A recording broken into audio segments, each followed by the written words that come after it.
할렐루야, 복된 주일입니다. 이제 우리 주일 예배까지 시간이 얼마 남지 않았는데요. 우리 먼저 기도함으로 마음을 단정히 하고 우리 주님께 예배로 가까이 나아가겠습니다. 주님,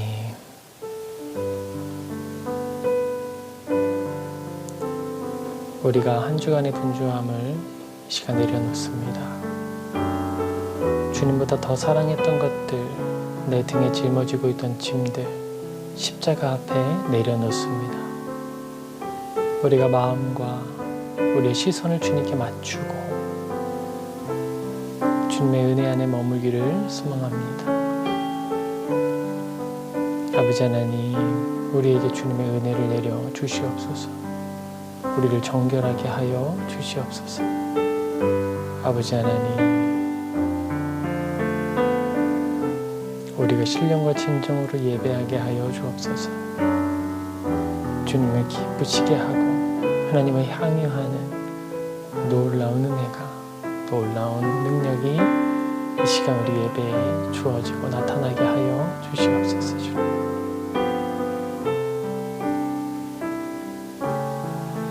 아버지의 은혜를 구합니다. 주님의 능력을 의뢰하고 주님께 나아갑니다.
시간이 되었습니다. 우리 이제 사도신경함으로 예배로 나아가겠습니다.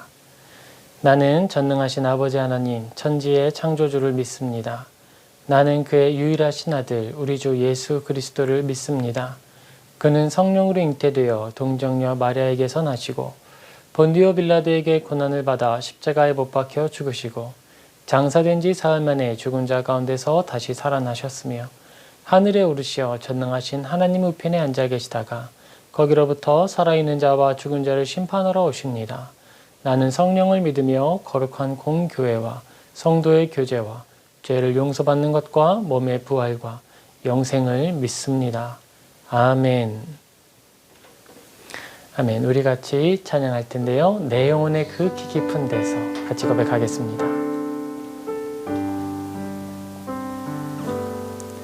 내 영혼의 극히 깊은 데서 맑은 가락이 울려나네.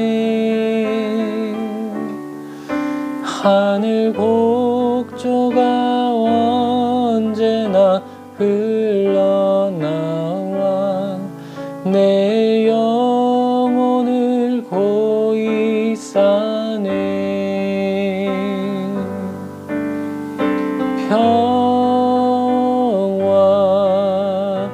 평화로다 하늘 위에서 내려오네.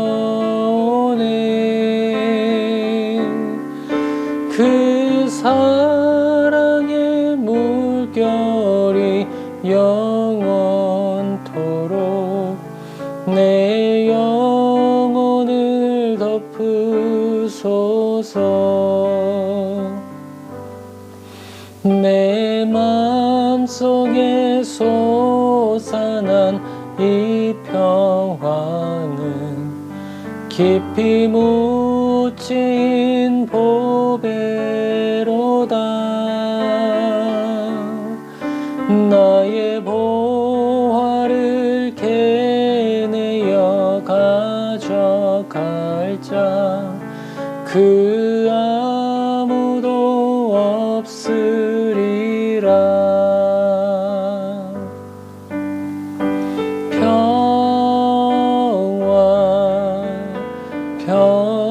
평화로다.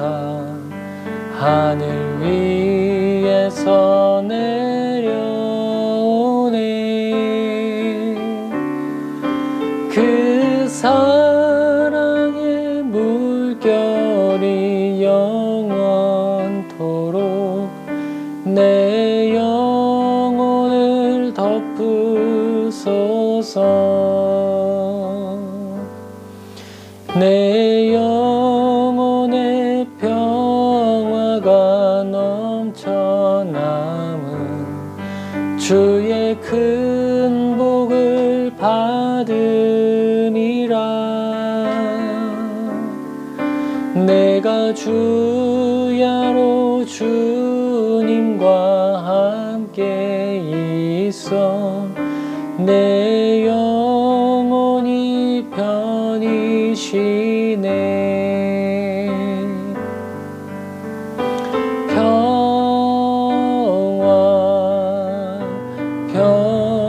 평화로다. 하늘 위에서 내려오네.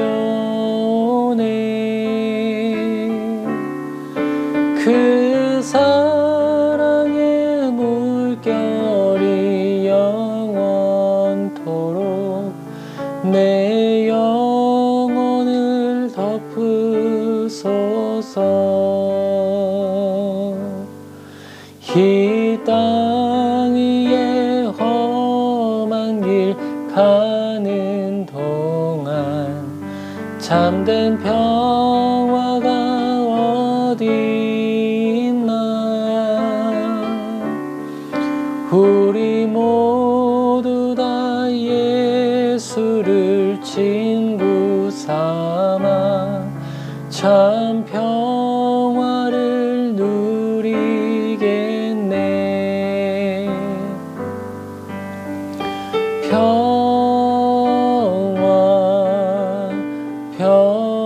평화로다. 하늘 위에서 내려오네. 그 사랑의 물결이 영원토록 내 영혼을 덮으소서. 1절 고백합니다. 내 영혼의 극히 깊은 데서 맑은 가락이 울려나네. 하늘 곡조가 언제나 흘러나와 내 영혼을 고이 싸네.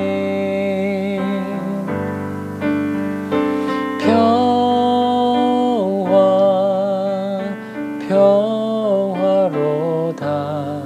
하늘 위에서 내려오네.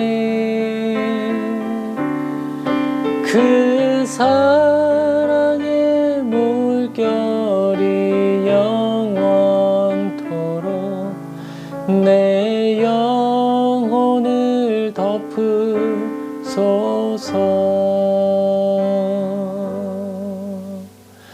아멘. 우리 이어서 지존하신 주님 이름 앞에 같이 찬양하겠습니다.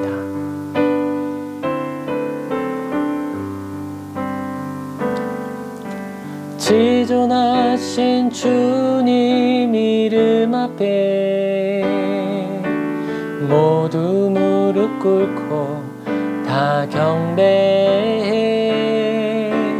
거룩하신 주님 보좌 앞에 엎드려 절하세.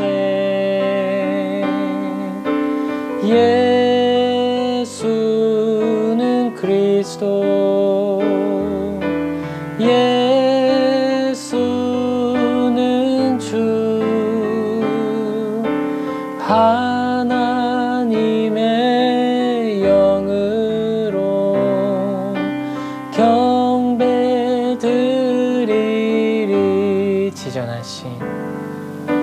지존하신 주님 이름 앞에 모두 무릎 꿇고 다 경배해.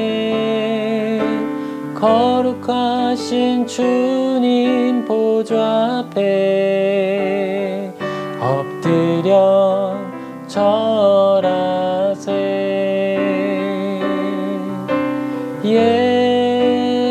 예수는 그리스도 예수는 주 하나님의 영으로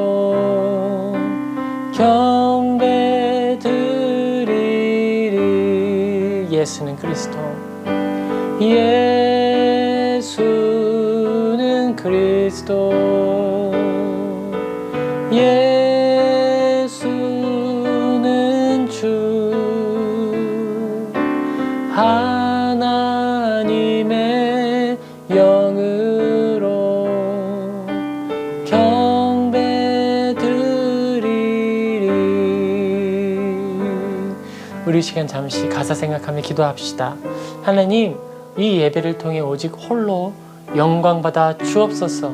우리가 이 삶을 드리고 시간을 드리고 예배의 공간을 내어 드리오니 임재하여 주시고 주님 동행하여 주소서라고 기도하며 나아가겠습니다. 아버지, 예배의 주인은 하나님이십니다. 이 예배가 주님의 소유입니다. 이 자리에 임하여 주시고 주님의 주권과 영광을 나타내 주옵소서. 시종을 주님 손에 꼭 붙들고 가 주옵소서. 주님이 주장하시고 주관하시며 임재하시고 우리 안에 새로운 능력, 새로운 피조물이 되게 하여 주시옵소서.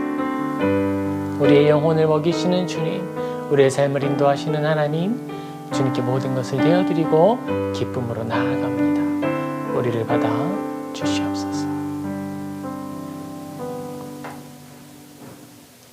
사랑과 내가 충만하신 아버지 하나님, 감사를 드립니다. 아버지 하나님, 우리가 이 복된 날, 이 주일에 오직 한 분 하나님을 높이고 영광 돌리게 하여 주시옵소서.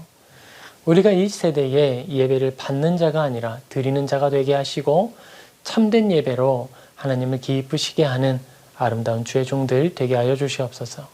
아버지 하나님, 특별히 우리들이 하나님 앞에 이제 말씀을 듣습니다. 우리의 심령을 깨끗게 하시고 기경하사 말씀의 그 씨앗이 깊이 잘 심기게 하여 주옵소서. 사탄이 그 씨앗을 빼앗아가지 못하도록 주님이 보호하여 주시고 이른 비와 늦은 비로 우리에게 덮으사 생명의 그 싹이 피어나게 하시며 복음의 열매를 맺고 다른 이들에게 열매를 전하여 배부르게 하고 목마름이 가시게 하고 그들을 위로하는 복음의 능력이 나타나게 하여 주시옵소서. 아버지 하나님, 우리가 이 시간 하나님 앞에 나아가기를 원합니다. 아버지, 우리가 진정으로 나의 삶에 돌이켜야 할 죄가 무엇이고 변화되어야 할 것이 무엇인지 이 시간 말씀을 통하여 깨닫게 하시고 변화되게 하여 주시옵소서. 우리가 복음으로 새로워진 생명이 되게 하시고 이 땅 가운데 예수님께서 쓰신 편지로 전해지고 읽혀지게 하여 주시옵소서. 아버지, 길 위의 교회가 진정으로 길 위에서 예배하는 공동체로 성장하게 하시고 또 준비되게 하시니 감사를 드립니다. 아버지 하나님, 박경규 목사가 어떤 자리에서 어떤 환경 속에서 복음을 전할 때에 위축되지 않게 하여 주시고 또 준비된 말씀을 잘 전하여서 하나님의 뜻을 드러내는 담대한 목회자, 용기 있는 목회자가 되게 하여 주시옵소서. 아버지 하나님, 우리 교회가 나아가는 여정 가운데 선교사님들과 협력하게 하여 주시옵소서. 교회가 연약할 때에나 강건할 때에나 늘 선교사님들을 돕고 세우고 섬겨서 그분들과 함께 복음에 협력하고 동역하는 겸손한 교회가 되게 하여 주시옵소서. 아버지 하나님, 주님의 필요에 따라서 박형규 목사를 사용하시되 도구로 사용하셔서 주님의 손에 맞게 편하게 사용하여 주시옵소서. 아버지 하나님, 귀하고 복된 가정을 위하여 기도합니다. 아버지께서 그 가정 위에 임재하여 주시고 복음의 뿌리가 내리게 하시고 사랑하는 자녀들의 마음 가운데에 온유함과 인자함과 하나님 사랑하는 마음이 잘 자리 잡고 성장하게 하여 주시옵소서. 아버지, 모든 상황 속에 협력하는 아내를 위하여 기도할 때 주님이 또 굳세게 하시고 온전케 하시며 교회가 바르게 세워지는 일에 협력하게 도와 주시옵소서. 아버지 하나님, 길 위의 공동체가 진정으로 하나님 마음에 합한 공동체로 빚어지게 하시고 하나님을 참 사랑하는 공동체, 겸손한 교회가 되게 하여 주시옵소서. 우리가 이 시간 예배로 나아갑니다. 시종으로 의탁하오니 주님 주장하여 주시고 참된 말씀이 전해질 때 우리가 겸손히 받아 누리게 하여 주시옵소서. 주님께 감사드리며 예수님의 이름으로 기도드립니다. 아멘. 할렐루야. 복된 주일 우리 같이 말씀 살펴보겠습니다. 우리 오늘 같이 살펴볼 성경 본문 말씀은요, 마태복음입니다. 마태복음 25장 35절에서 46절 우리 같이 살펴보겠습니다. 마태복음 25장 35절에서 46절 복음의 능력이라는 제목으로 제가 말씀 전하겠습니다. 우리 같이 살펴볼 텐데요. 제가 말씀 봉독하겠습니다. 내가 줄일 때에 너희가 먹을 것을 주었고 목마를 때에 마시게 하였고 나그네 되었을 때에 영접하였고 헐벗었을 때에 옷을 입혔고 병들었을 때에 돌보았고 옥에 갇혔을 때에 와서 보았느니라. 이에 의인들이 대답하여 이르되 주여, 우리가 어느 때에 주께서 줄이신 것을 보고 음식을 대접하였으며 목마르신 것을 보고 마시게 하였나이까? 어느 때에 나그네 되신 것을 보고 영접하였으며 헐벗으신 것을 보고 옷 입혔나이까? 어느 때에 병 드신 것이나 옥에 갇히신 것을 보고 가서 배웠나이까 하리니, 임금이 대답하여 이르시되 내가 진실로 너희에게 이르노니 너희가 여기 내 형제 중에 지극히 작은 자 하나에게 한 것이 곧 내게 한 것이니라 하시고, 또 왼편에 있는 자들에게 이르시되 저주를 받은 자들아, 나를 떠나 마귀와 그 사자들을 위하여 예비된 영원한 불에 들어가라.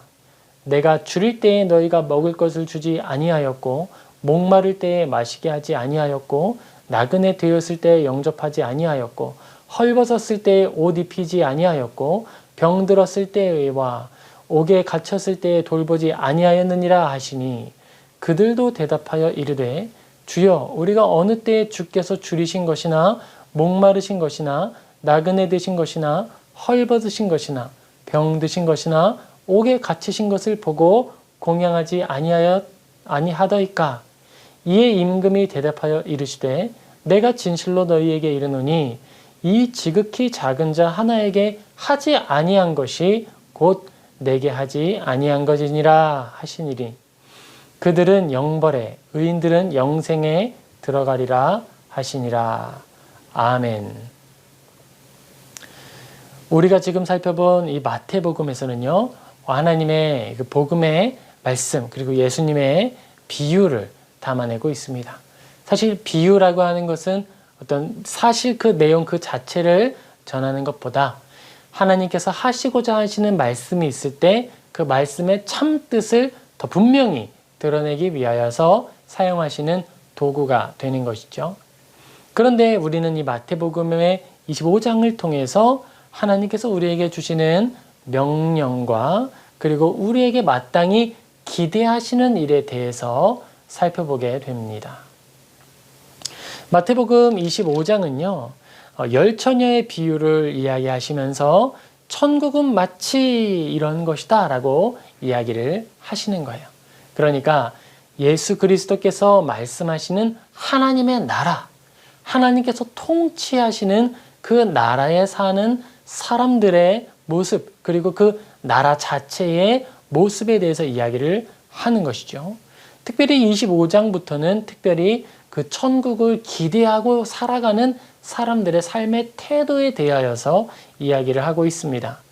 마태복음 25장 1절입니다.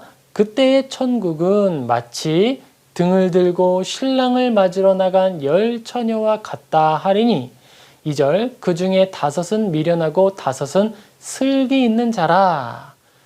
기름을 준비한 여인이 있고 준비하지 못한 여인이 있다는 거예요. 우리에게 기름이 부족한데 좀 나누어 줄 수 있어요? 그랬더니 그 예수님을 기다리던 신부들이 말하죠. 우리 그것을 빌려주었다가는 너희도 부족하고 내 것도 부족할 수 있다. 그러니 얼른 가서 새 것을 사와라. 그게 더 낫다. 그래서 그들이 기름을 사러 간 사이에 신랑이 와서 그들만 천국잔치에 들어가게 되는 내용입니다. 여기에서 말씀하시고자 하는 것은 준비하고 있어야 한다는 거예요. 하나님의 나라, 그 천국이라는 것은 신랑이 오시는 그때에 준비된 자들이 누리는 것이다 라고 이야기하신 거예요. 그리고 우리는 예수님의 이 진리를 통해 확인하는데 예수님께서 말씀하신 이 천국은 이때 이미 왔죠. 예수님께서 신랑 되시는 분이신데 그분이 이미 오셨습니다. 그리고 예수님을 사랑하는 자들은 사도들이 되기도 하고 예수님을 따르는 자들이 되어서 천국 잔치에 함께 하는 거예요. 그 신랑을 보며 기뻐하는 것입니다. 그런데 같이 기다리고 있었으나 지혜롭지 못한 이들은 신랑이 왔음에도 불구하고 알아보지 못하게 되었던 것이죠. 그리고 달란트 비유를 통해서 그들이 성실하게 하나님께서 주신 재능과 은사들을 사용하는 비유를 하게 되고 그리고 마지막에 드디어 이 말씀을 하시는 거예요. 내가 줄일 때에 너희가 먹을 것을 주었고 목마를 때에 마시게 하였다. 내가 영광으로 올 때에 구분할 것이다 라고 이야기하시면서 이야기를 시작하시는 거예요. 마태복음 25장 31절에 이렇게 기록됩니다. 인자가 자기 영광으로 모든 천사와 함께 올 때에 자기 영광의 보좌에 앉으리니 모든 민족을 그 앞에 모으고 각각 구분하기를 목자가 양과 염소를 구분하는 것 같이 하여 33절 양은 그 오른편에 염소는 왼편에 두리라 라고 이야기하십니다. 그리고 예수님께서 그 내용을 쭉 이야기하시면서 무려 4번이나 길게 반복하시는 것이 있어요. 그것은요, 줄일 때에, 목마를 때에, 헐벗었을 때에, 병들었을 때에, 옥에 갇혔을 때에. 바로 이 부분을요, 이 너무 길잖아요. 보통은 한 번 크게 말씀을 하시면 두 번째에는 그와 같이 라는 표현을 쓰거나 그 내용들을 구체적으로 열거하지는 않으시는 게 보통 방법이란 말이에요. 그런데 강조하고자 할 때는 반복을 끝까지 하심으로써 그 내용에 대한 이해를 그리고 그 내용에 대한 내용을 기억할 수 있도록 활용하여 주십니다. 내가 줄일 때에 너희가 먹을 것을 주었고 목마를 때에 마시게 하였고 나그네 되었을 때에 영접하였고 헐벗었을 때에 옷을 입혔고 병들었을 때에 돌보았고 옥에 갇혔을 때에 와서 보았느니라 이렇게 말씀하세요. 내가 양과 염소를 나눈다라고 했어요. 양과 염소 모두가 하나님의 소유인데 양은 그가 사랑하는 자녀로서 칭찬받는 자들이고 염소는 하나님께 속한 것들이지만 심판의 것으로 내어놓는 그런 불순종의 종들, 악하게 부활한 심판의 자녀들을 의미하는 거예요. 그런데 그 둘을 나누는 분기점이 있습니다. 명확한 기준을 제시하시는데 바로 그 기준이 이거예요. 너희가 줄일 때에 먹을 것을 주었느냐? 목마를 때에 마시게 하였느냐? 나그네 되었을 때 영접하였느냐? 헐벗었을 때에 옷을 입혔느냐? 병들었을 때에 돌보았느냐? 옥에 갇혔을 때에 와서 보았느냐?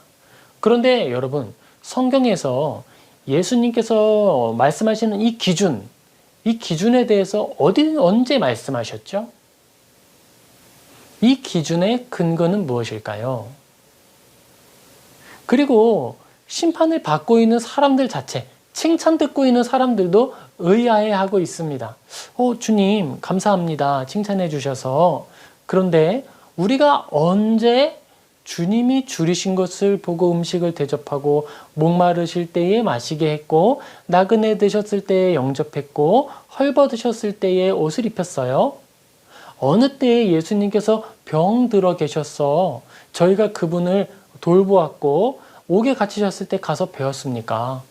칭찬받는 사람들도 놀라는 거예요. 아니 우리가 언제 그랬죠? 그랬더니 예수님이 말씀하세요. 진실로 너희에게 이르노니 너희가 나의 형제 중에 지극히 작은 자 하나에게 한 것이 곧 내게 한 것이니라. 마음과 뜻과 힘을 다하여 하나님을 사랑하라 하셨고 둘째도 그와 같으니 너의 이웃을 너의 몸과 같이 사랑하라 하셨으니 이 두 가지가 하나님의 가장 큰 계명이라 하신 그것이군요. 우리는 이 내용을 들을 때에 듣는 사람들이 어떻게 이해했을지 생각해 보아야 하는 거예요. 그리고 예수님께서 이 말씀을 하실 때에 무엇을 염두에 두고 이야기하시는지 기억해야 하는 거예요. 누가 너희들의 이웃이냐? 강도 만난 자가 있을 때 그를 만날까 두려워서, 그가 혹시 나를 만나는 중에 죽을까 봐, 나는 지금 제사 드리러 가야 되는데 시체를 바라보게 되거나 시체를 만지게 되면 나는 예배할 수 없게 되니까 그 시체를 피하기 위해 멀리 돌아가는 레위인이 그의 형제이고 그의 이웃이냐, 아니면 그를 돌보고 여관에게 맡기고 또 내가 돌아올 때 부족하면 돈을 더 줄 테니까 잘 돌봐주십시오 라고 말하는 그 사람이냐. 우리는 분명히 알게 되는 거죠. 예수님께서 말씀하시려고 하는 것은 너희가 너희 이웃을 너희 몸과 같이 사랑해야 하는데 누가 너희의 이웃이냐? 모든 사람들이 너희의 이웃이다. 너희 주변에 연약한 사람이 먹을 것을 먹지 못해 줄이고 있고, 목이 말라 쓰러져 있고, 나그네 되어서 의지할 곳이 없고, 헐벗었고 병들었고 억울한 일 때문에 옥에 갇혀 있을 때에 돌보는 것이 바로 강도 만난 자의 이웃이 되는 것이고, 하나님을 마음과 뜻과 힘을 다하여 사랑하는 것의 완성인 이웃사랑을 이루는 것이다 라고 말씀하시는 거예요. 예수님께서는 이 말씀을 통해서 우리에게 너희에게 주는 복음, 은혜의 내용, 내가 십자가에 달려 죽을 것이라고 하는 그 복된 소식이 어떤 삶의 열매를 맺게 될 것인지에 대해서 알려주마. 내가 나중에 평가할 텐데 무엇을 가지고 평가할지 미리 알려주겠다라고 말씀하시는 것과 똑같은 거예요. 제가 학교에 다닐 때 선생님들이 항상 수업을 하시면서 이야기하시는 것이 있습니다. 별표 2개, 별 5개, 이거 시험에 나온다 라고 하면 그것은 반드시 시험에 나오죠. 제가 믿음이 없었어요. 선생님들이 이거 시험에 나온다라고 말하는 게 그냥 그 구어적인 표현인 줄 알았던 거죠. 근데 정말 시험에 나오죠. 선생님을 믿었더라면 시험 점수가 나쁘게 나올 리가 없는 거예요. 선생님이 하시는 말씀에 귀 기울였더라면 그 일을 할 수 있었겠죠. 열처녀도 마찬가지입니다. 신랑이 곧 올 것이다 라고 하는 것을 알고 있고 믿고 있었다라고 하면 충분한 기름을 준비하고 있어야 하는 것이죠. 자기의 생각대로 언제쯤 오실 테니까 뭐 이 정도만 가지고 있으면 될 거야, 이게 아니라 할 수 있는 최선의 준비를 하고 있어야 한다라는 거예요. 우리도 이런 건 마찬가지죠. 구원을 이야기하면서 최소한의 복음을 전하면 천국 가기에 합당한 정도만 믿으면 되지, 이런 생각을 가지고 있는 게 어떤 믿음이에요? 10처녀의 믿음 중에서 그 미련한 5처녀에 해당하는 거죠. 그래, 천국이 올 줄을 알아. 하지만 너무 많은 기름을 가지고 있으면 들고 있기도 무겁고 남으면 아깝잖아. 그거 다 사야 되는 건데. 그러니까 우리의 신랑이 오실 때까지만 버틸 수 있는 그 기름을 준비하자, 이렇게 생각하는 거예요. 죽을 때에 믿으면 되지, 죽기 직전에 믿어서 천국만 가면 되지, 그런 생각을 하고 있는 사람들에 대해서 이야기하는 것이기도 하고, 또 어떤 것이죠? 아니, 내가 믿음으로 구원을 얻는다 할 때 그 믿음은 예수 그리스도께서 십자가에 나의 죄를 대신하여 죽고 부활하셨고 다시 오신다라고 하는 그 워드인데, 그 센텐스인데, 그 문장인데, 내가 그 문장을 암송하고 있고 알고 있으니 나는 구원에 문제없다, 이것으로 충분하다, 그러니까 나는 끝났다, 이렇게 생각하는 사람들에 대해서 예수님이 말씀하신다는 거예요. 내가 나중에 평가할 텐데 평가하는 내용은 자, 읊어봐, 외워봐, 믿음의 내용이 뭐야, 복음이 뭐야, 여기 칠판에 와서 써봐, 이렇게 말씀하지 않으신다라는 거예요. 내가 너희들을 모아 드리겠다.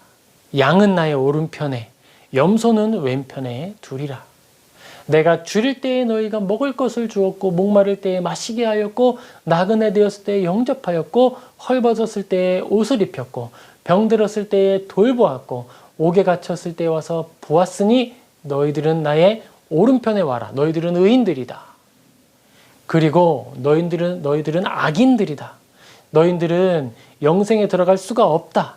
사탄에게 예비되어 있는 불 속으로 들어가라. 저주를 받은 자들아, 나를 떠나라.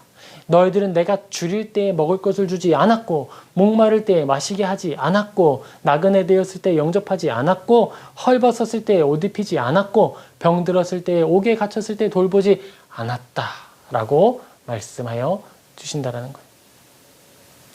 자, 이렇게 한번 생각을 해봅시다. 그러면 이것은 하나님의 명령입니까?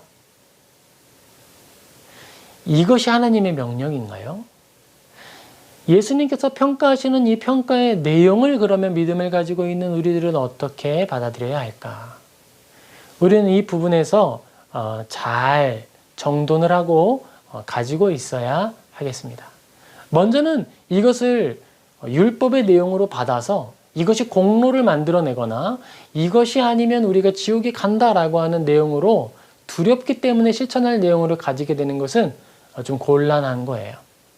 물론 두려운 마음에서라도 이렇게 행하는 것은 선한 행실입니다. 그러나 그것이 예수님이 원하는 일은 아닌 거예요. 왜냐하면 예수님께서 말씀하시는 이웃사랑의 원리는 어디서부터 근원을 가지고 있는 거냐면 하나님 사랑의 그 근원을 두고 있는 것이기 때문이에요. 하나님을 사랑하는 것으로부터 파생되는 그 다음의 내용이 있는데 그것은 이웃사랑이에요. 하나님 사랑 없이 이웃사랑은 있을 수 없는 거예요. 하나님을 사랑하는 자가 하나님을 사랑하는 마음을 가지고 감사를 표현하는 방법이 바로 이웃 사랑이고, 이웃을 사랑한다라고 이야기할 때에 우리가 표현하는 구체적인 실현의 내용이 바로 줄인 이를 먹이는 것과 목마른 이를 마시게 하는 것과 나그네를 돌보는 것과 헐벗은 자에게 옷을 입히는 것과 병든 자를 돌보는 것과 억울한 일로 옥에 갇혀 있는 자들을 돌아보는 것, 바로 여기에 해당하는 것입니다. 그리스도인은 복음의 능력으로 고난을 도구 삼아서 나눔과 섬김을 통해 하나님을 영화롭게 합니다. 이것이 바로 복음의 능력이에요. 복음은 능력을 가지고 있고 복음은 생명력을 가지고 있습니다. 복음을 가지고 있다라고 말하면서 생명력을 가지지 않은 사람들이 있어요. 어떤 사람들이죠? 바로 하나님을 믿습니다라고 말하면서 이렇게 가라는 사람이에요. 나는 천국만 가면 됩니다. 그러니 나를 더 가르칠 생각하지 마세요. 또는 이런 겁니다. 나는 옛날엔 정말 잘 믿었어요. 그런데 믿어도 별거 없던데요. 그래서 나는 그냥 이대로 살려고요. 천국 가는데 문제 없어요. 왜냐면 난 예수님을 믿거든요. 믿는다고 하는 내용은 있지만 생명력은 잃어버린 거예요. 생명의 씨앗이 마음속에 심어지기는 했으나 그것이 뿌리를 내리지 못하고 말라버린 겁니다. 주변에 있는 가시나무가 너무 창궐하여서 생명의 나무가 제대로 자라지 못한 것, 아니면 생명의 씨앗이 뿌려지기는 했으나 심겨지지 못해서 말랐고 날아가는 새들이 와서 쪼아먹게 된 상황, 바로 그것을 의미하는 것이죠.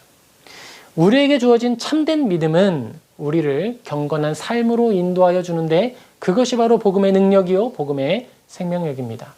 그리스도인이 하나님을 영원토록 기뻐하는 근거와 기쁨의 원천이 바로 이 생명력이고 이 복음의 능력이에요. 하나님을 사랑하고 그 사랑으로부터 파생된 열심이 삶의 아름다움을 나타내게 되는 거예요. 그리스도인의 삶은요, 아름다울 수밖에 없어요. 그리스도인에게 나타난 그 아름다움은 외모의 아름다움이 아니라 삶의 아름다움이에요. 그리스도인에게 나타난 빛과 소금, 빛의 밝은 것과 소금의 짠맛이 있다면 그것은 선한 삶이에요. 선한 마음이고요. 선하기로 다짐하는 열심이에요. 그것이 바로 그리스도인의 빛된 속성과 소금의 맛이에요.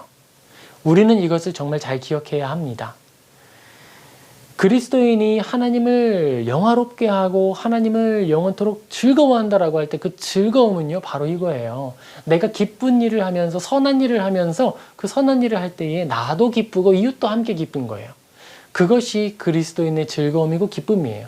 그리스도인의 즐거움은 이기적이지 않습니다. 나만을 위해 존재하는 기쁨이 아니에요. 이웃과 함께 누리는 기쁨이에요. 내가 하나님께 감사를 했더니 나도 기쁘고 이웃도 함께 기쁘다. 잔치지요. 천국 잔치지요. 천국 잔치가 나의 삶을 통하여서 내가 표현한 감사를 통하여서 베풀어지는 거예요. 자, 레위인들이 제사를 드립니다. 그런데 그 제사의 내용 중에 나의 죄를 하나님께 올려드리는 번제가 있었고요. 또 다른 죄, 내가 죄 용서받았음을 감사하며 드리는 화목제가 있었어요. 그 화목제는요, 다른 말로 하면 잔치예요. 자, 소고기를 굽자, 소를 잡자, 나 잡을 테니까 나 이거 오늘 내로 다 먹어야 되거든요. 다 오세요. 같이 좀 먹어주세요. 내가 혼자 다 못 먹어서 그래요. 제발 좀 와주세요. 그것이 바로 화목제예요. 하나님께 드리는 참된 감사, 그리고 그것은 나도 기쁘고 이웃도 함께 기쁜 것이죠. 나도 배부르고 이웃도 함께 배부른 거예요. 그것이 바로 참된 감사이고 복음의 능력입니다. 하나님께서 그리스도인에게 주신 복음에는 그 독특한 성질이 있어요. 아주 특징이 있습니다. 복음은 홀로 외롭게 머물지 않습니다. 복음은 수도승처럼 산에 올라가서 도 닦는 게 아니에요. 복음은 어려운 이들을 향해 달려가는 것입니다. 낮은 곳으로 뛰어드는 것입니다. 나의 것을 나누는 것입니다. 내가 가진 것이 보리떡과 멸치밖에 없다 하더라도 그것을 나누는 거예요. 그것이 바로 복음의 능력이고 영광이고 복음의 특징입니다. 그런 특징 때문에 복음은요, 어떻게 되냐 하면 다른 이들과 나눌 수밖에 없게 돼요. 다른 이들을 찾아가게 돼요. 그래서 사랑하게 돼요. 연합하게 돼요. 확산됩니다. 그들은 연약한 지체들을 돌아보고 사랑하며 만족을 이룹니다. 우리가 가지고 있는 이 복음은 내 안에 살아서 내 안에 선한 의지를 갖게 하고, 복음은 나 홀로 즐겁고 기쁜 것이 아니라 함께 기쁘고 즐겁게 만들기 때문에 공동체를 이루게 되고, 복음은 우리 모두를 즐겁게 하기 때문에 그 연합을 통해 복음의 능력을 나타나게 되는 거예요. 우리가 오늘 말씀을 살펴보는 순서도 거기에 똑같습니다. 먼저는 우리가 선한 의지를 생각할 거예요. 그리고 복음의 연합, 그리스도인의 연합을 생각하겠습니다. 그리고 마지막으로 복음의 능력에 대해서 볼 것입니다. 복음의 의지는 우리가 앞서 설명한 것과 마찬가지입니다. 복음은요, 우리에게 선한 것이 무엇인지 고민하게 만들어 주는 거예요. 그리고 그 선한 생각은 나만을 위한 이기적인 것이 아니라 이타적인 것이 되어서 함께 나누게 됩니다. 시편 133편 1절에 이렇게 기록이 됩니다. 보라, 형제가 연합하여 동거함이 어찌 그리 선하고 아름다운고.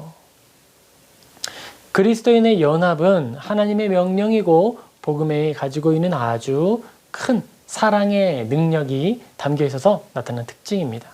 사도행전 7장 38절입니다.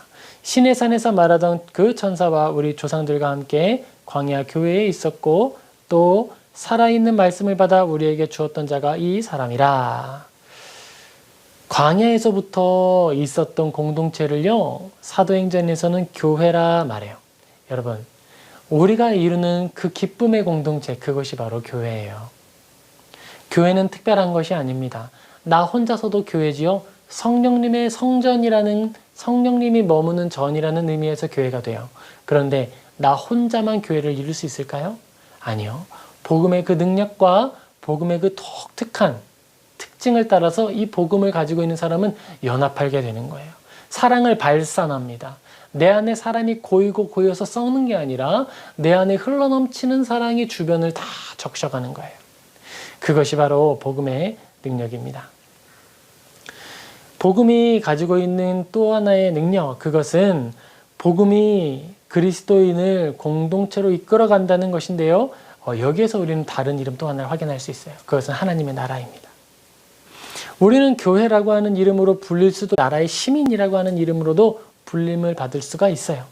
교회라고 하는 그 이름이 사랑, 내 안에 흘러넘치는 감사와 기쁨으로 이루어진 공동체, 그러한 공동체성을 이야기하는 것이 교회라고 하는 것의 이름의 강조점이라면, 하나님 나라라고 하는 이름의 강조점은 통치에 있는 거예요. 그 특별한 통치 방법. 하나님은 사랑이에요. 하나님 정말 사랑합니다. 그래? 나를 사랑하니? 그렇다면 사랑의 법을 네가 따르라. 이 사랑의 법은 나를 죽이고 슬프게 만드는 그런 사망의 법이 아니에요. 나는 기쁘고 즐거워서 자원하는 마음으로 그 사랑의 법을 따릅니다. 내 마음이 전심전력으로 그 법 따르기를 원해요. 그것이 하나님의 통치 방식이고 하나님 나라의 존재 방식입니다. 하나님 나라에 가고 싶고 머물고 싶고 내가 사는 모든 자리가 하나님 나라가 되게 만들고 싶어서 살아가는 것, 그것이 그리스도인의 삶이에요. 하나님의 통치예요. 그것이 하나님의 나라입니다. 하나님의 나라라고 하는 그 이름은 하나님의 통치를 강조합니다. 하나님의 법을 강조하고 있는 거예요. 그 하나님의 법이 의미하는 것은 무엇이냐? 마음과 뜻과 힘을 다하여 하나님을 사랑하는 것이고, 또한 그 하나님 사랑하는 마음으로부터 파생된 그 다음에 복음의 능력, 복음의 생명력이 표현되는데 이웃사랑으로 나타나는 거예요. 이웃사랑. 저는 예전에 주로 이런 표현을 했어요. 나는 하나님을 믿습니다. 그런데 내 믿음은 연약해서 신호를 잘 지키는 어떤 작은 노력이나 친절하기 위하여 노력하는 그 노력, 그리고 내 안에 분노가 일 때 그것을 다스리기 위하여 은혜를 구하는 노력을 통해 사랑을 표현한다. 하나님 사랑을 표현한다. 이렇게 말했어요. 그런데 예수님이 말씀하시는 건 이거예요. 내가 채점 기준을 하나 가지고 있는데 그 채점 기준은 이거야. 너희 주변에 먹을 것을 먹지 못해 굶주린 자가 있어 먹여라. 목마른 자가 있어 마시게 하여라. 나그네가 있어 영접해라. 헐벗은 자가 있다면 옷을 입히고 병든 자가 있다면 그를 돌보아주고 억울한 일로 옥에 갇혀있는 자가 있다면 그를 가서 만나라. 그것이 나의 채점 기준이다. 사랑의 법이다. 사랑의 법이 의미하는 구체적인 내용이다라고 알려주시는 거예요. 우리가 하나님의 나라에 속했다라고 할 때 그 하나님 나라에 속한 사람들은 이 법 따르기를 기뻐하는 거예요. 이 법을 따르지 않았을 때에 오는 두려운 일 때문에 내가 그것을 두려움으로 행하는 것이 아니라 이 일을 하면 하나님이 기뻐하시는구나 라고 생각하며 뛰어드는 거예요.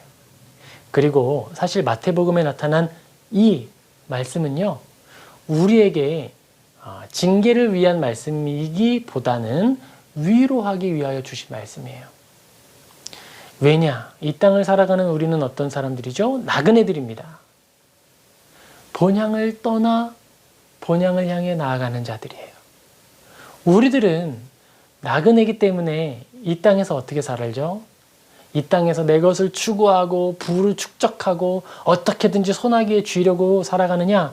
아니요. 오히려 우리는 이 땅을 살아갈 때에 나그네로 그저 스쳐 지나가듯 나아가는 거예요. 그런 우리들에게 이 말씀은 어떤 의미가 될까요? 나그네 되었을 때에 영접하였고, 그리고 우리가 나그네로 살아갈 때 헐벗었다면 이렇게 되는 거죠.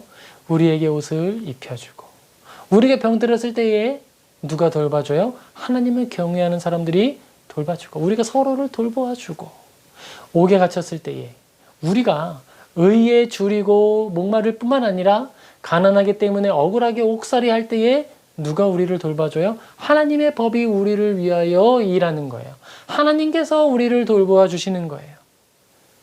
우리가 연약한 자의 자리에 있을 때 우리를 향하여 하나님이 말씀하시는 거예요. 여기 형제 중에 지극히 작은 자에게 한 것이 나에게 한 것이다. 내가 만일 나그네로 사는 동안에 연약하고 작고 비천한 중에 처했다.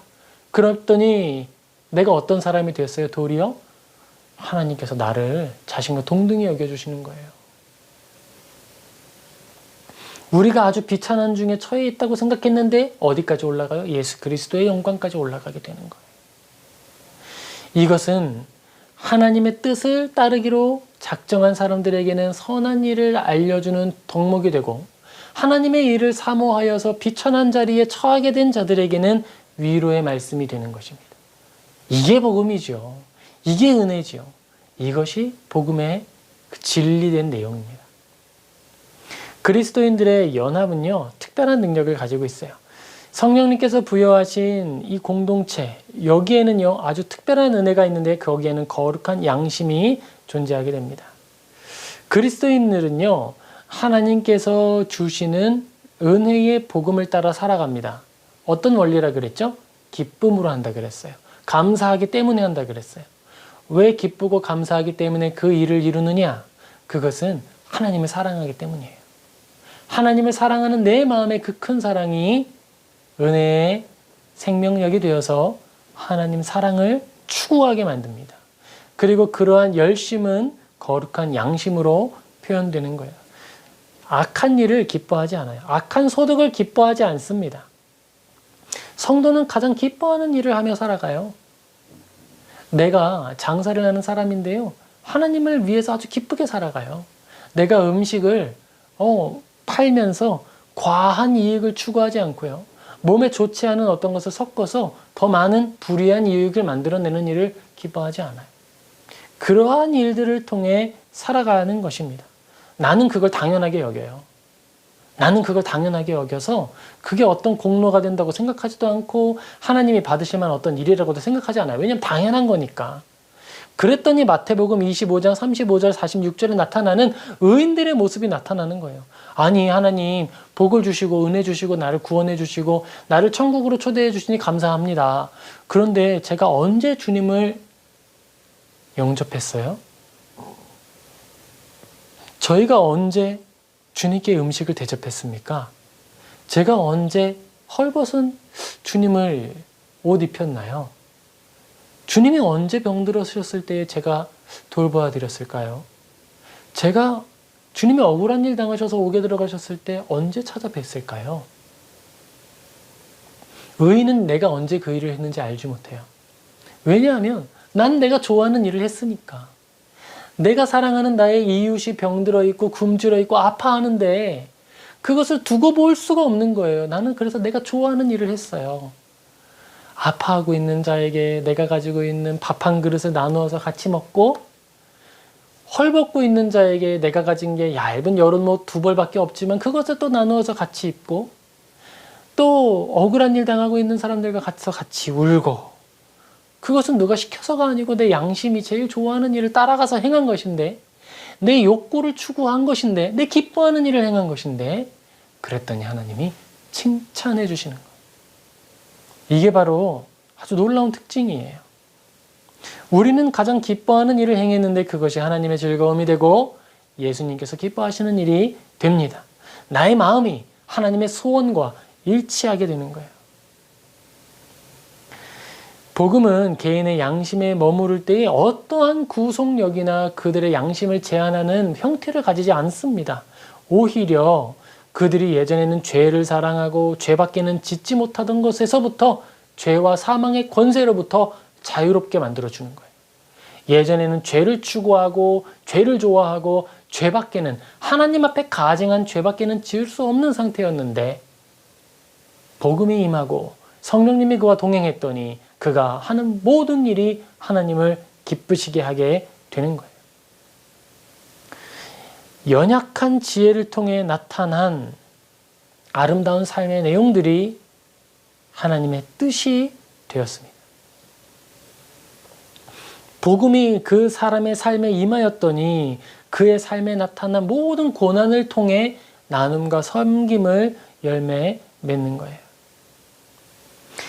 이것에서부터 교회의 공공성, 복음의 공공성이 나타납니다.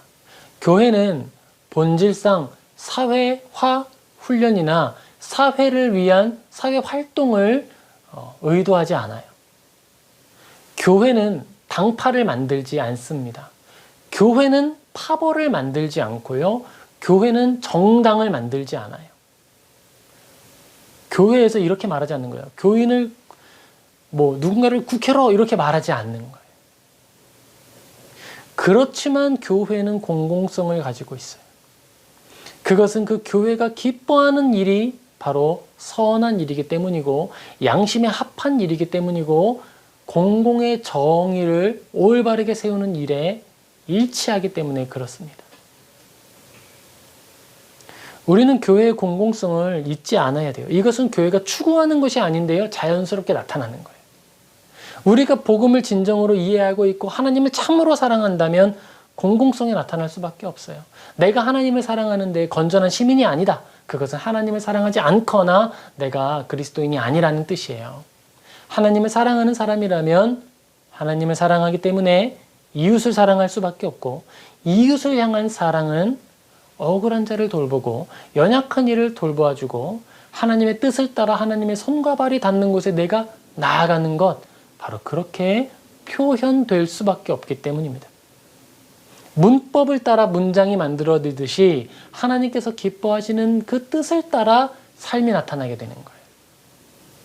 우리가 말을 아무렇게나 한다고 이해되는 것이 아니라 문법에 맞게 말을 할 때에 바로바로 이해가 되지요. 그처럼 우리에게 주어진 하나님의 은혜의 말씀은 삶의 문법이 되어서 나의 삶이 하나님의 뜻에 합당하게 정렬되도록, 정돈되도록 도와주는 거예요.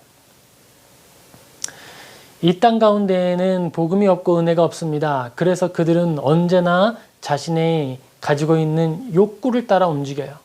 탐욕은 독점과 지배를 만들어냅니다.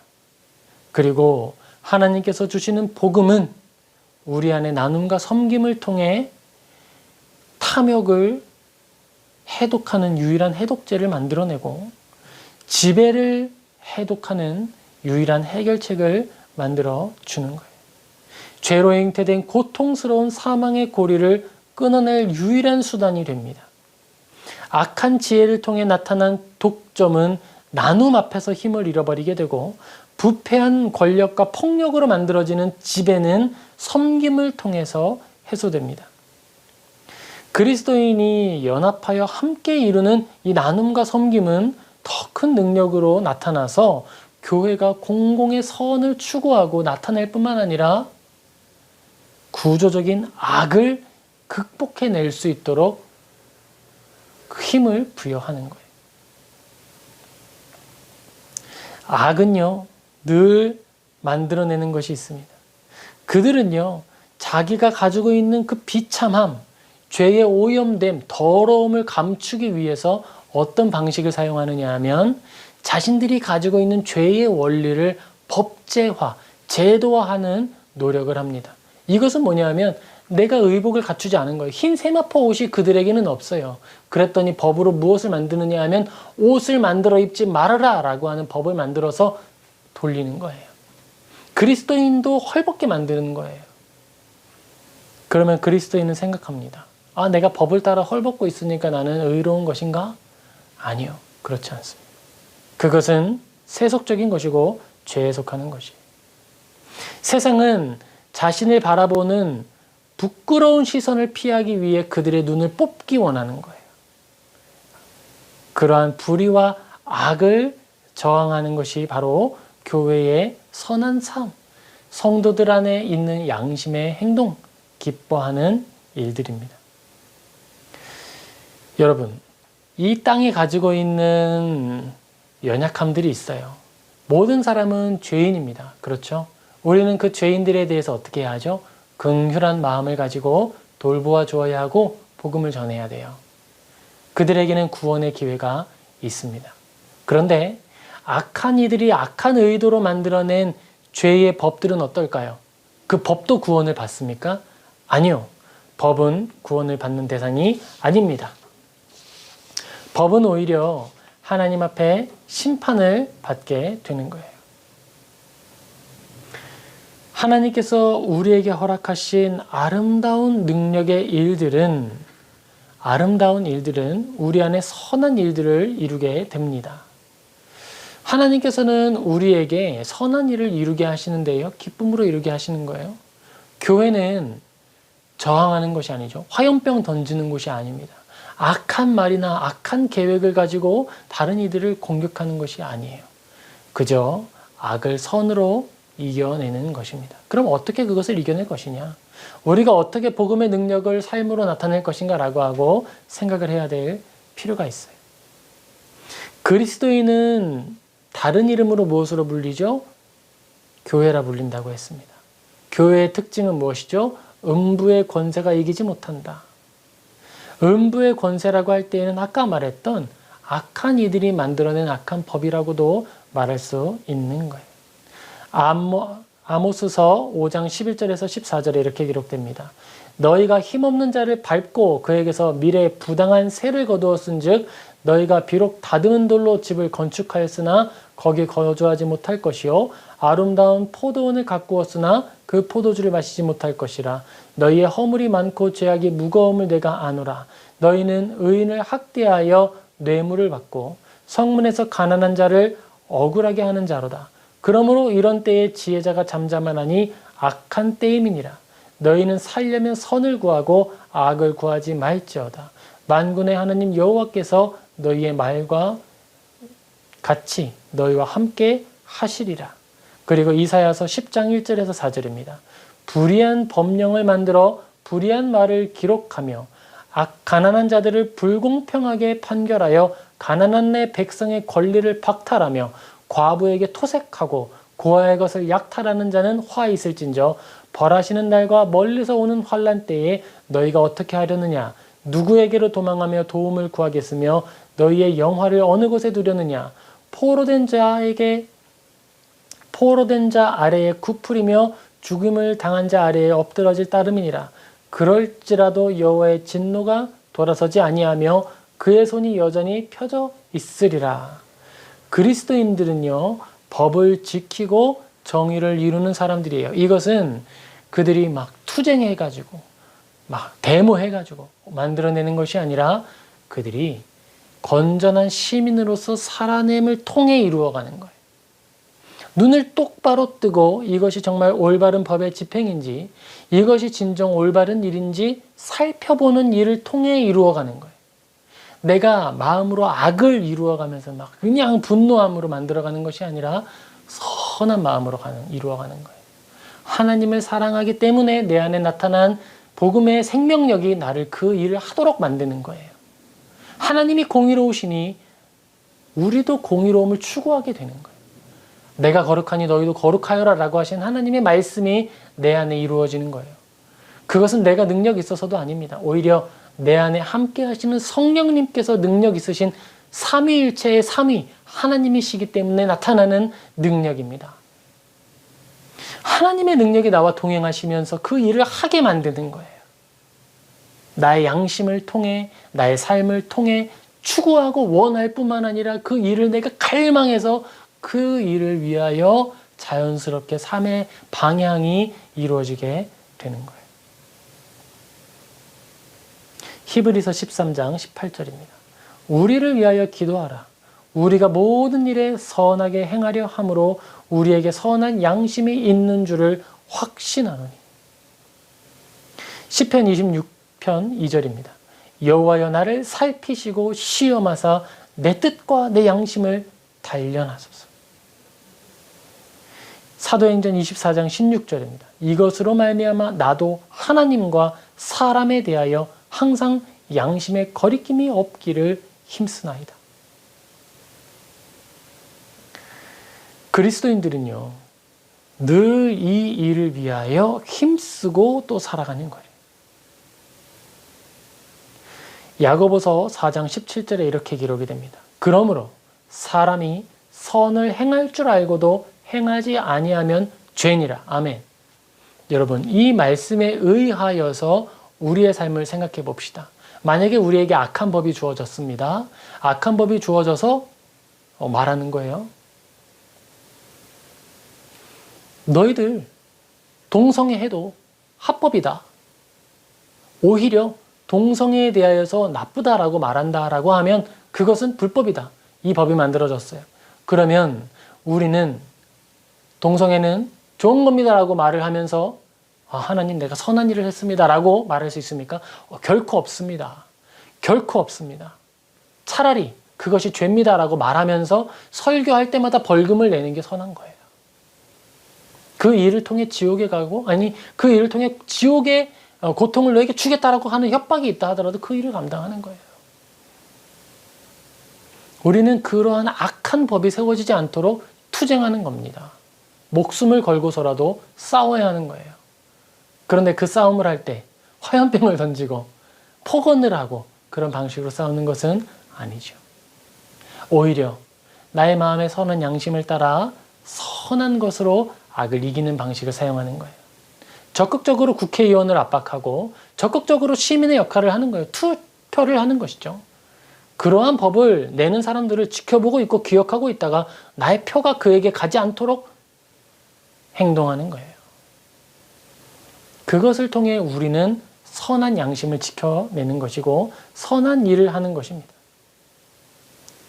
불의한 법령을 만들어서 자신들의 양심을 가리려고 하는 악한 자들을 우리는 대적하는 거예요. 그리고 우리에게 너희들이 입고 있는 세마포 불법이야 벗어 라고 말하는 사람들이 있다 하더라도 우리는 그 선한 세마포를 벗지 않는 거예요. 세상의 법과 하나님의 나라의 법이 충돌할 때 우리는 기꺼이 하나님 나라의 법을 따르는 것이에요. 여기에 대해서 우리는 한 가지 이야기할 것이 있죠. 신사참배의 문제. 우리는 이것에 대해서 공적으로 회개해야 하고 회개합니다. 비록 역사의 이전 세대가 행한 일이라 하더라도 우리는 말할 수 있어야겠죠. 이전의 세대는 그렇게 행동했지만 지금 이 세대의 우리들은 거기에 대하여서 회개합니다 라고 말하는 거예요.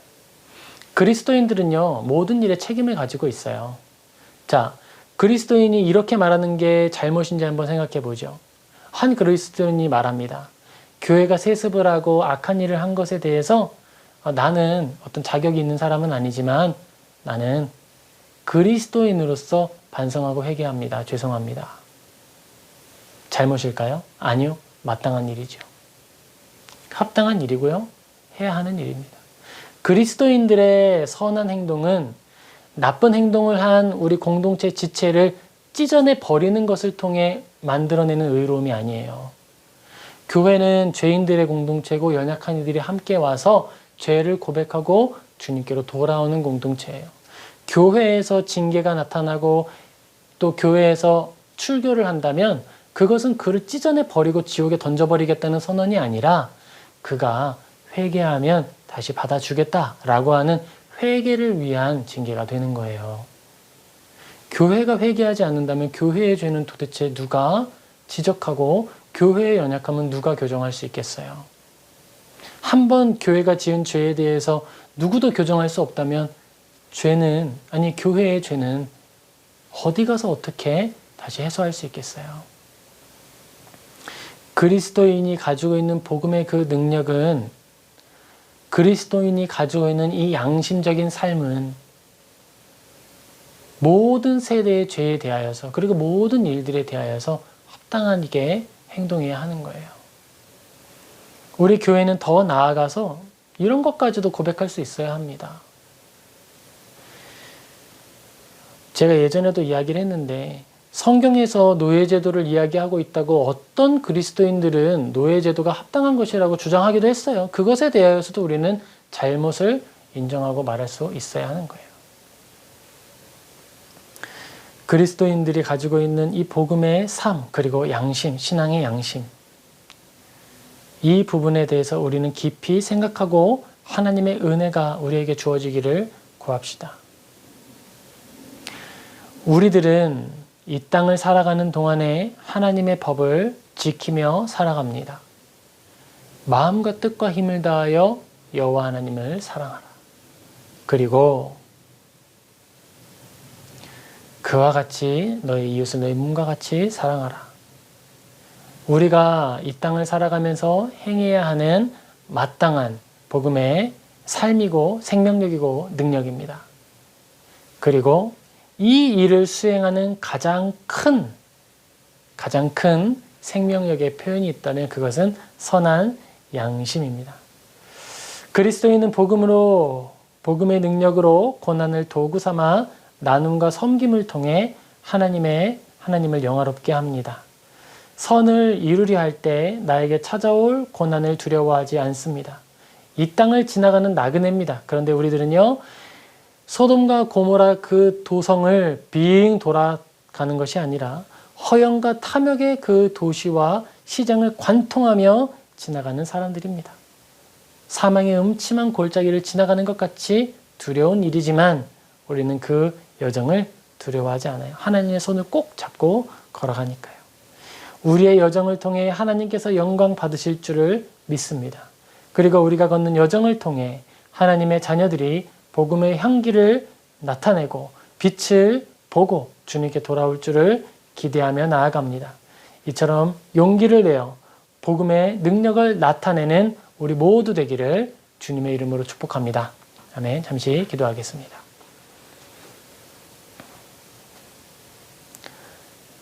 사랑과 은혜가 충만하신 아버지 하나님, 우리가 하나님의 은혜를 구합니다. 아버지 하나님, 우리 교회가 선한 양심을 회복하게 하여 주시옵소서.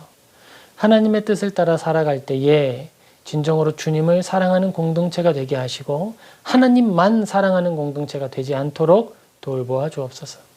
주님을 사랑하는 우리의 마음이 이웃사랑으로 표현되게 하시고 교회의 공공성을 회복하게 하시며 하나님께서 기뻐하시는 아름다운 나라, 건전한 사회를 위하여 공적인 빛을 드러내고 소금의 맛을 나타내는 모든 지체들 되게 하여 주옵소서. 주님께 교회의 그 모든 날들을 의탁하며 예수님의 이름으로 기도합니다. 아멘. 우리 같이 찬송가 213장 3절 4절 5절 찬양하면서 하나님께 봉헌하시겠습니다.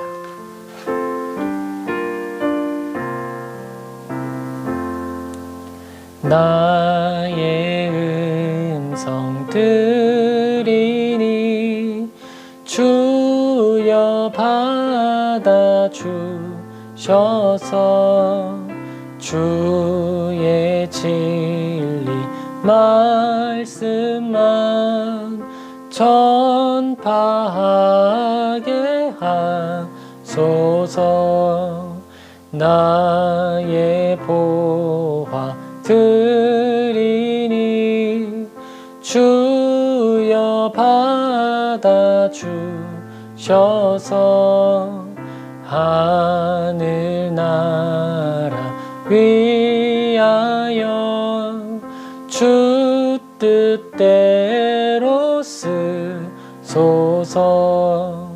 나의 시간 드리니 주여 받아주셔서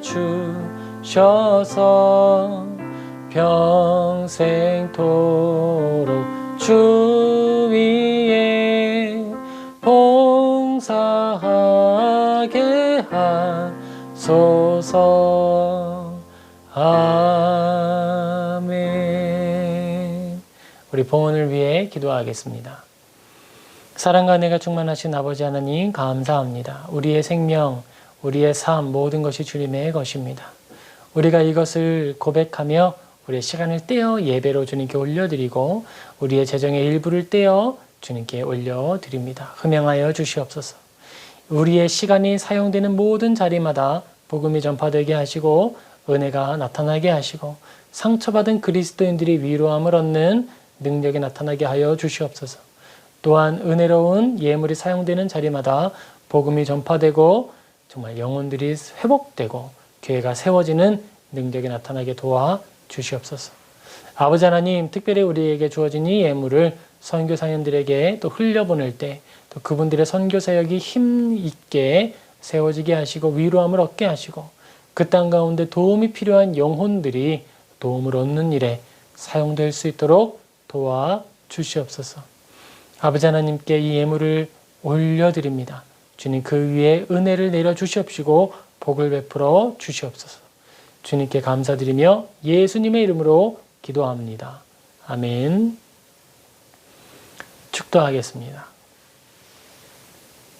이제는 주 예수 그리스도의 은혜와 하나님의 사랑과 성령의 교통하심이 이 시간 하나님의 은혜를 따라 거룩한 양심을 따라 살기로 다짐하는 모든 성도들의 무리 위에 이제로부터 영원토록 항상 함께 있을지어다. 아멘.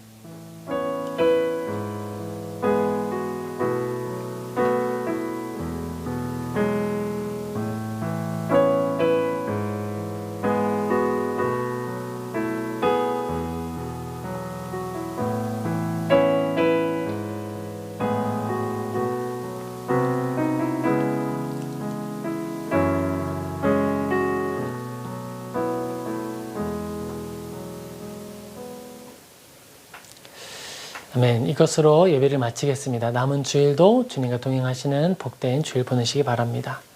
한 가지 광고는 길 위에 교회가 또 주일을 맞이해서 계속 예배를 드리게 될 텐데요. 특별히 우리 공동체를 이제 지역 공동체로 만들기 위하여 기도하는 중에 또 하나님의 인도하심을 구하고 있었습니다. 그러다가 우리가 이제 프랑스로 부름을 좀 받게 되어서 기도로 준비하고 있어요. 그래서 우리가 진정으로 참된 교회를 잘 세우고 정말 어디에서 예배를 드리게 되든지 교회를 잘 세우고 하나님의 진리를 드러내는 길 위의 교회 될 수 있게 해달라고 함께 기도해 주시면 감사하겠습니다. 감사합니다. 이것으로 모든 예배 마치겠습니다.